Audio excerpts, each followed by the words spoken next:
ingeta kumbwame ne wampuna nsosani ngudiame vuili muluvila lwa mpanga sediame muluvila lwa kindamba idina mono imwe mpanga ndamba bambuta yeba yaya yenge keno yenge diaka yenge mutatu jamase tutondele makesati makesati makesati tia tulweki kukongo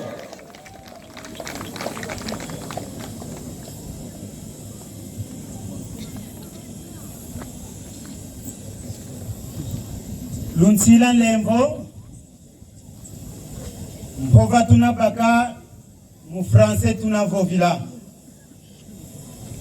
kadi mpova yai kaitadi dikaka makesa ko kaitadi dikaka bakongo ko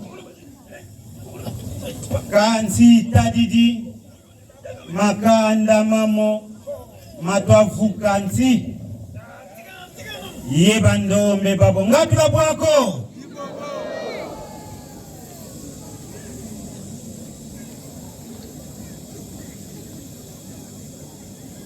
Je vais prendre la parole et notre mot sera axé sur 4 points. Le premier point, nous allons parler des événements du 4 janvier 1959. Le deuxième point, nous allons parler aux autorités du pays. Donc, nous allons donner quelque chose, un mot sur les enjeux du pays, sur la constitution et sur les dialogues. Au troisième point, nous allons parler aux autorités politico-administratives de la province du Congo central. Au quatrième point, nous allons nous adresser aux camarades Magessa. Tia Kondomboma.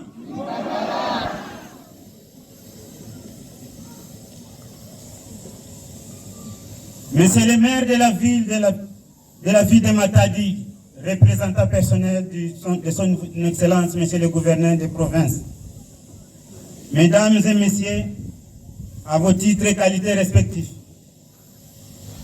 mes chers camarades Makessa, peuple de la résistance, sur la terre bantoue d'Afrique en général et celle de la République démocratique du Congo en particulier, nous célébrons le 66e anniversaire des martyrs de l'indépendance, tombés sous les armes des colonisateurs occidentaux le 4 janvier 1959.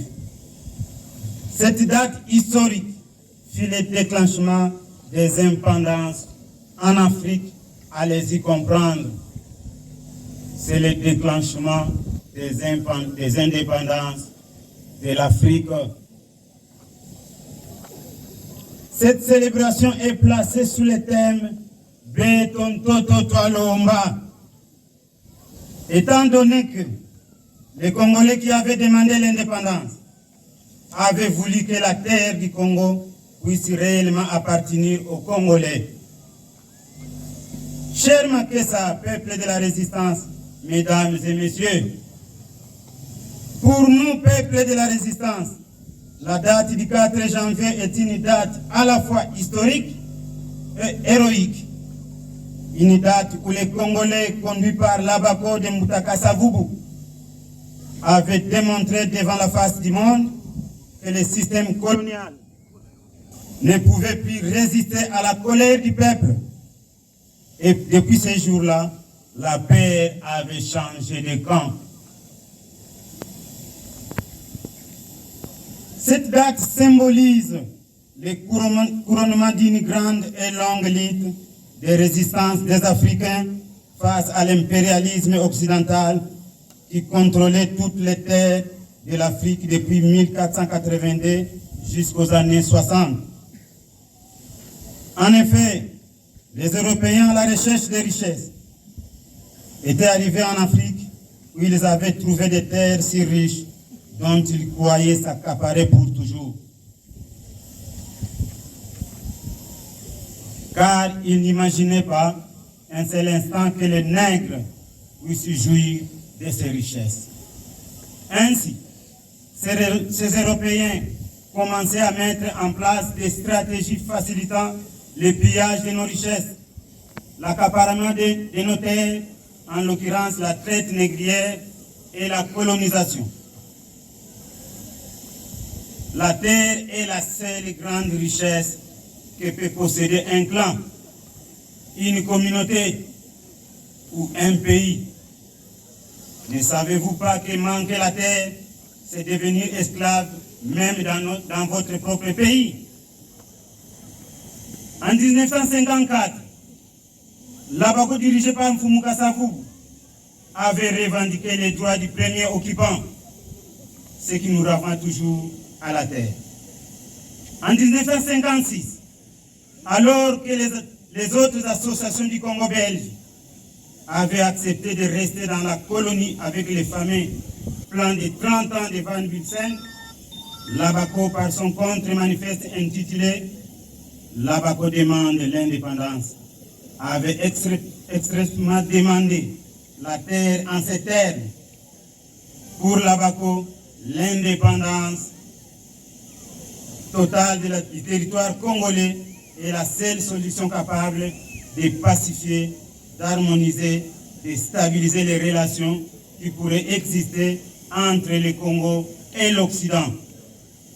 Malheureusement, aujourd'hui nous célébrons le 4 janvier, journée des martyrs de l'indépendance de notre pays. Mais le territoire congolais est toujours menacé par une guerre interminable d'agression, soutenue par ceux qui, autrefois hier, avaient utilisé les stratégies d'esclavagisme, suivies de la colonisation, pour nous déposséder de notre terre et nous priver de nos richesses.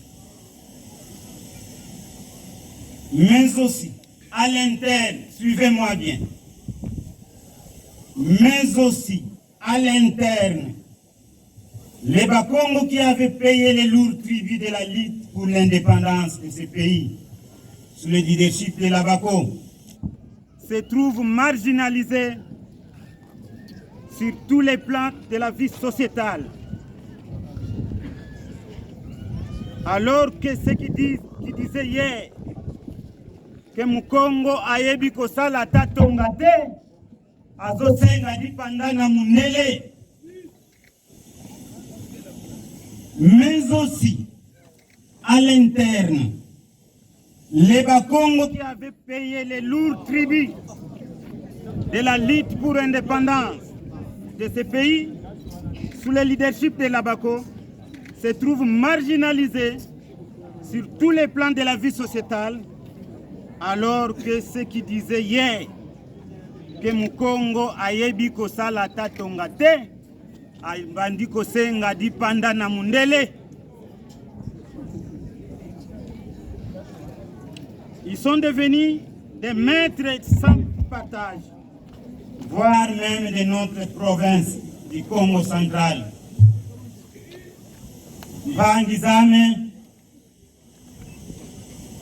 Bamutaka Savubu, Mutakanza, Mutanzeza Landu, Bamutabikebi, Yeba Bonso Numbukanga, Mamuda Kimpwanza, Bonso Bukembi, Longia kwa Lumbukiaki, Vonzenza Kaya Kalako, Iba Kongo Balonga Kimpwanza. Makanda Manzenza Matelama, Munwani Sabakongo. Bakongo bakabazei sala meme ntumbu ya iko.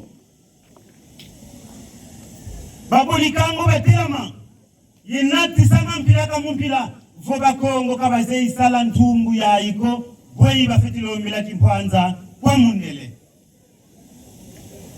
Kansi diangi tukulu, Bakongo balomba Kimpwanza, wayikidi kunsabitangi byantantu, ye zinzenza balomba mbongo ziba menidia kabeti zola koendako.